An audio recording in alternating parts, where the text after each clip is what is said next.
कमी खर्चामध्ये कांद्याचे जास्तीत जास्त उत्पादन घ्यायचा प्रयत्न करावा. कारण मार्च महिन्यामध्ये वातावरण बदल होणार आहे, थोडं काही ठिकाणी ढगाळ वातावरण होणार आहे, त्यामुळे पीकचं प्रमाण वाढणार आहे. पात पण पिवळी पडणार आहे, काही भागामध्ये मुंगा सळणार आहे.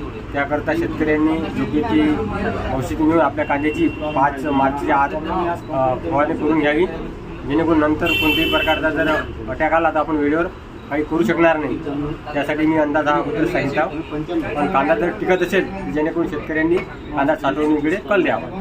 ठीक आहे. आणि ते भावाच्या संदर्भात सांगितलं होतं तुम्ही, काय सांगता? कांद्याचे भाव सध्याच्या कंडिशनले चांगले आहेत. चढ उतार चालूच राहणार आहे 15 मार्चपर्यंत. नंतर भाव पुन्हा कमी होतील. एप्रिल मे मध्ये जूनच्या शेवटच्या आठवड्यापर्यंत पुन्हा भावात सुधारणा होणार.